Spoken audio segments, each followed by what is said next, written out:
All right, we are looking at topic 1-1, day 1. Points, lines, and planes are what we have going on today. So we're going to start off by talking about undefined versus defined terms, okay? The stuff that's going to be highlighted is what will go in the blanks on your paper, okay? So the first thing is talking about defined terms, okay? Defined terms have formal definitions. They have formal definitions, the sort of thing you would find in a dictionary or a glossary of a book.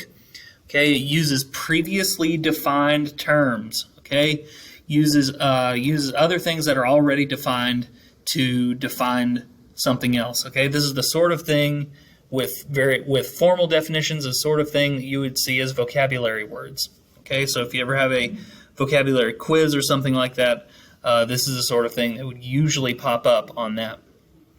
On the other hand, what we're talking about today, for the most part, is undefined terms. Okay, these are things with informal definitions. Okay, it's not the sort of definitions that you would see in a dictionary or a textbook. Okay, this is something that relies a lot more on descriptions. Relies on descriptions and examples a lot more than dictionary definitions. Okay, these are undefined terms. And today we're going to talk about 3 of them. Okay, these 3 terms, that's what goes in that blank right there. They are points and lines and planes. These 3 things are what's called the building blocks or the foundations of geometry. Okay, everything else that we talk about in geometry, okay, you know, geometry is about angles and shapes and lines, stuff like that. Okay, everything else after this is based on these 3 things. Everything that comes in geometry after this is based on an understanding of what points and lines and planes are. Okay, so the first thing we're going to talk about is points. And a point is something that indicates a location and it has no size. Okay, so when you're looking at those notes, we've got dimensions. You put 0 because if something has no size, that means it doesn't have any length, and it doesn't have any width, and it doesn't have any height. So put little X's next to length and width and height. Okay, there are no dimensions, there is no size. A point is something that indicates a location, and it is infinitely small. It has no size. All right, so when we look next at naming it, a point is represented by a dot, and you name it with a capital letter. Such as in this diagram right here, we've got our point labeled, or I got a point represented with this dot, and it is labeled with the letter A, and that is the name of that point, is point A. Up here in the corner, I wrote down another one, that's point B. Okay, so if a question were asking you, if a question gave you this picture right here and asked what it was, you would say it's a point, and it is called point A. All right, moving on to the next one, lines. Okay, a line is another undefined term, and a line is represented by a straight path. Okay, a straight path.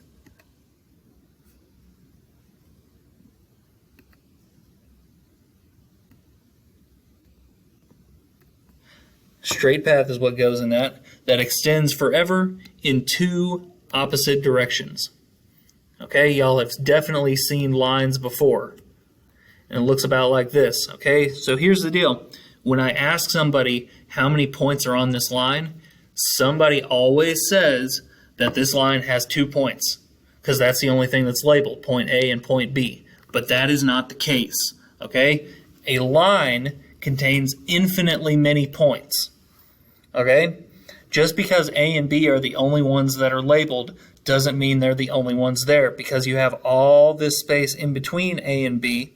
And here's the thing, since points don't have any length or width, since points are infinitely small, you can fit however many you wanted to in between this stretch of line right here. Okay? So when you're naming a line, for example, if a homework problem gave you a picture that looked like this and asked you to ask you what it was and to name it, you would say that that is a line, and then you would name it using any 2 points on the line. Okay, it is named by any 2 points that are on the line, such as this one right here was AB. You could also call it BA, because when you're talking about a line, it doesn't matter what order you go in. Okay? When you're doing that, however, I will point this out. Make sure when you're doing that you are using this symbol right here. Okay? That little symbol over the letters is a little picture of a line. Okay? It's got that little line and it's got an arrow on each end. That's the symbol that represents that when you write AB, you're talking about this line that goes from A to B and extends past A and B. All right? You could also name a line. The other way you could name a line would be by a single lowercase letter.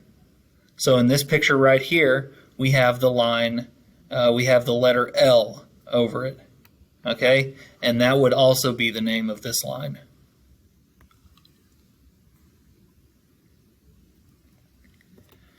Next thing we're going to talk about, the last thing in this section of notes, would be planes.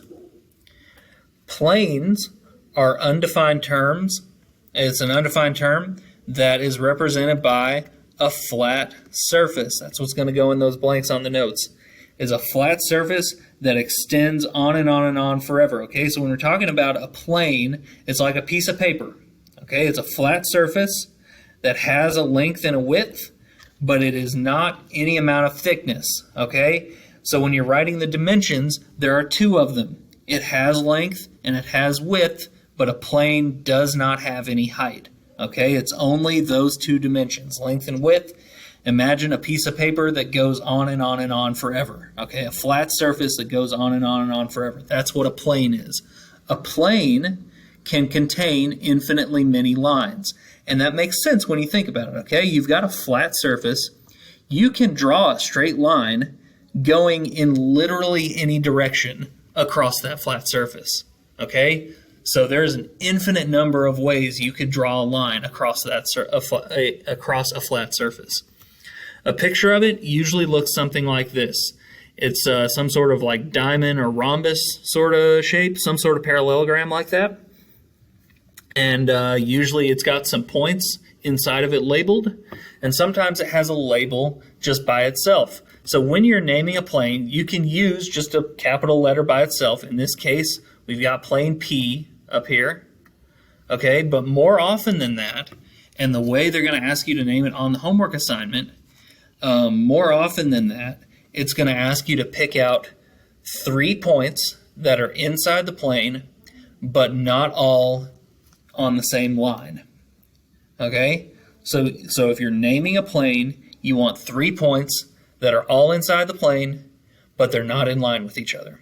On the DCA for this school, the District Common Assessment, there is almost always a question where it asks you to name, it gives you a picture of a plane and asks you to name it. But sometimes it'll have a point, like it'll have a point drawn out here. It'll have another point that's directly in line with those right there. And one of the answer choices is going to be for these 3 points, or one of the answer choices would be for like this point and that point that's not on the plane. Okay, so you have to be careful when you're naming a plane that all 3 of the points are on the plane and all 3 of the points are not on the same line. So all in the plane, but not in the same line. Okay, so the last thing we're doing is these questions that are on the left side of your paper. Okay, the first thing, what is an undefined term in geometry? I want you to think about that for a second, okay? Undefined terms are things that don't have formal definitions. They have informal definitions. They're things that rely on descriptions. And the 3 of them that we talked about today are points and lines and planes, okay? So on that second question, points and lines and planes are considered to be the foundations, okay? What we wrote down on the blanks was that they're the building blocks of geometry, okay? Why is that? Well, it's kind of like we talked about. Everything that we talk about in geometry is all about angles. It's all about shapes, okay? Everything that has to do with angles and shapes all starts with points and lines. Okay? What do you think angles and shapes are made of? Points and lines. Okay? Little chunks of points and lines is where all those things come from. And all of those 2D shapes are sitting on a plane. All right? So that's why they would be the foundations of geometry, is because everything else that we're going to talk about is based on the understanding of what these three things are. All right, the last thing we're looking at, how many points can you find on a plane? Okay, a lot of people, when I ask this question, a lot of people in class are like, oh, there's 3 points on a plane, because you have to have 3 of them to name the plane, right? And technically that is true. There are 3 points on every plane, but you need to think about this, okay? A plane has an infinite number of lines on it, and a line has an infinite number of points in it. So if we're making that transition from points to lines to planes, there is another infinite amount of points in a plane. Okay? It is an even larger infinite number than the number of lines, if you can imagine such a thing. All right? So for the last thing I want you to do, the very last part of your notes is down at the bottom of the page, the summary section, okay? I want you to take one of those statements, one of these 3 right here, and I want you to complete the sentence, okay? Today, my notes say whatever. I can use my notes to fill in the blank, and my notes mean whatever you want to fill in that sentence with. That is the last section of the notes today, and that is the end of this lesson. Thanks.